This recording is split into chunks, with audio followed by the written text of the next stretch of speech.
Hey everyone, thank you for tuning into this week's video on the Spark Your Speaking channel. Today we are going to talk about 5 tips to master ad-libbing on the spot. My name is Kathy Lee and I am your public speaking coach.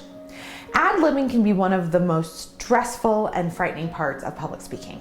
Essentially, it's talking on the spot without any preparation about a specific topic. For instance, let's say you're in a meeting and your boss or manager asks you to weigh in and give your input. Or let's say you're at a function and someone calls you up to say a few words about the event or about a specific person. The speech or the few words you're about to give is ad-libbing because you didn't prepare for it and you're basically going off the cuff.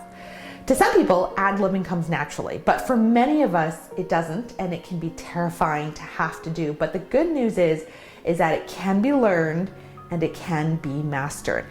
I think the ability to ad-lib is very useful and powerful and can really boost your confidence and help you gain respect and admiration because you aren't always confined to a script. You're able to think on your feet and give good insight and perspective as well.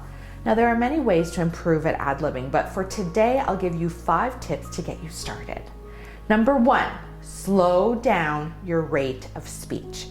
When someone calls you up to say something on the spot, often it can be very nerve-wracking and your brain may be racing a mile a minute or you might freeze. Either way, your body and mind are trying hard to process the task at hand, okay? It's during these situations that I tell my students to slow down how fast they talk. Naturally, when you are nervous, everything speeds up, including your rate of speech. And when you start to quicken your rate, especially if you're not prepared, without a doubt, you will start to stumble over your own words, okay? The best thing you can do in this scenario is slow it down. I do this all the time. It gives you extra time to think about what you're going to say. Now, in addition to slowing down your rate of speech, take a pause or pause more. That's my second tip. I've mentioned the power of the pause in my other YouTube videos, and this is one of those scenarios where pausing is going to help you. Now, before you dive into what you're going to ad-lib, take a moment to pause. It will give you time to stall or think about what you're going to say. Pausing isn't just effective before you start talking, it's also effective during your speech as well. So don't be afraid to pause. Because if you're not pausing and you're trying to think of what to say next, I bet you'll start using those filler words like ahs and ums. Remember, I've mentioned this before in my other videos, it's better to pause and say nothing for a brief moment than to keep using distracting filler words.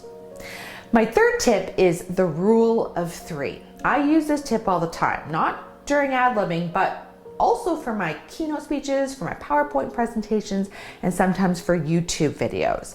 The rule of 3 will help give you some structure to your ad-lib speech or to any other scenario where you might have to public speak, okay? It will help your mind stay focused on what was asked of you.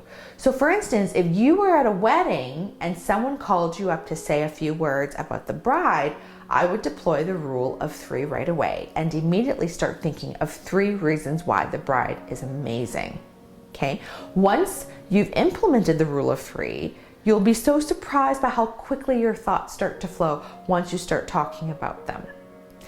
The 4th tip is answer the main 6 basic questions. That's who, what, where, when, and how.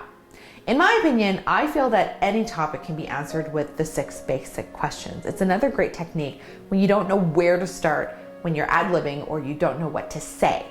If we go back to the wedding scenario and someone asks you to say a few words about the groom, the questions you can answer are, how do you know the groom? When did you guys meet? Where did you meet? Why are they a great person? Who are they as a person? And what are your wishes for him and his new bride? Etc., etc. Now, it's important to note that you don't have to always answer the 6 basic questions. This is just a guideline.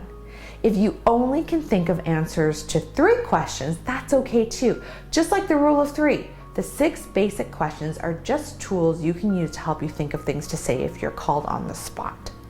Now, before we get to my last point, I just want to thank you again for tuning in.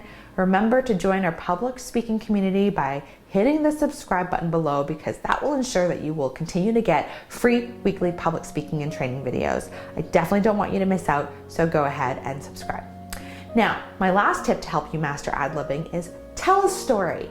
Everyone loves stories, and it's an effective way to entertain and fill time. And the great thing is that you don't have to prepare ahead of time for stories, nor do you have to memorize anything, right? The other thing is stories humanize your experience to the audience, and it paints a great picture for them. So going back to the wedding example, if you were to utilize the 6 basic questions, I would elaborate on some of those points with a story. If you're answering the question, when did you meet the groom? That would be a perfect time to indulge the audience in a story of how you both met. And again, you don't have to memorize it because you already know the story, right? You're just recounting the events that happened when you first met. Well, that's it for today, everyone. Just to recap, my 5 tips to help you ad-lib on the spot is to slow your rate of speech, take a pause or pause more, the rule of 3, answer the main 6 basic questions, and tell a story. If you liked this video and found it helpful, remember to hit the like button below and share it so that others can benefit as well. If you have any questions or topic ideas, feel free to leave a comment below. And if you would like to learn more about the other public speaking programs that I offer, go to my website, sparkyourspeaking.com. See you next week.